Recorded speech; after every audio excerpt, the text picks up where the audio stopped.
बच्चों, let's see the question here. The atomic numbers of vanadium, chromium, manganese and iron are respectively 23, 24, 25 and 26. Which one of these may be expected to have the highest second ionization enthalpy?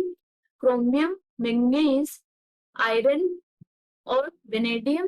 Here we will start our solution. और सबसे पहले हम यहाँ पे start करेंगे with key concept in this case.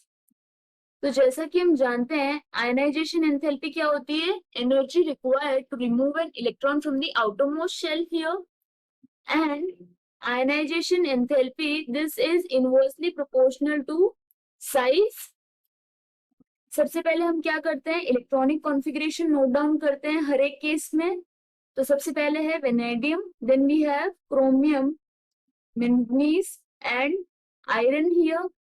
So atomic number है 23, 24, 25 and 26. So here in this case ये कितना हो जाएगा? ये हो जाएगा till argon and then this will be 3d 3 4s2.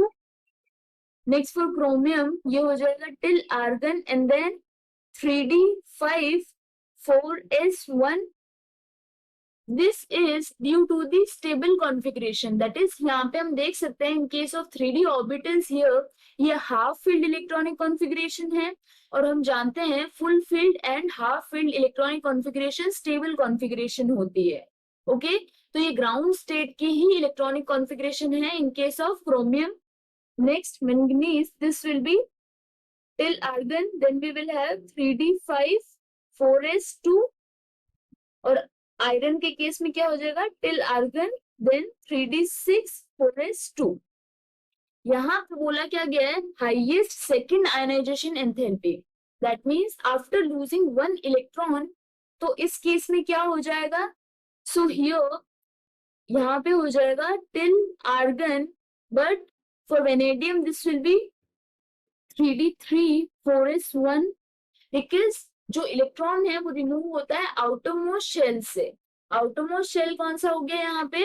That will be of 4s2 here. तो इसमें से एक इलेक्ट्रॉन रिमूव होगा. But here we know that जो एनर्जी होती है वो 3d की ज्यादा होती है as compare to 4s. That is why electrons are first field in 4s. But due to the outer shell, that is the 4s being the outer, so उस वजह से क्या होगा? उस वजह से जो इलेक्ट्रॉन रिमूव होगा वो भी 4s से ही होगा. Okay, now in case of chromium ये हो जाएगा till argon and then 3d5. In case of manganese this will be till argon then 3d5 4s1 और आयरन के केस में क्या हो जाएगा? Till argon 3d6 4s1.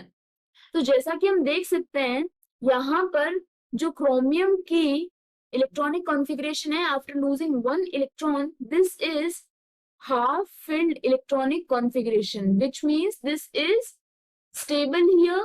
And due to that अगर यदि अब इसमें से एक इलेक्ट्रॉन को रिमूव करेंगे तो वो क्या हो जाएगा? दैट मींस कि यहाँ पर स्टेबल कॉन्फ़िगरेशन से हम अनस्टेबल कॉन्फ़िगरेशन में चेंज कर रहे हैं.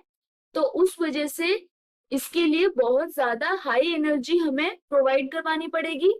सो due to that reason here chromium this will have high value of second ionization enthalpy.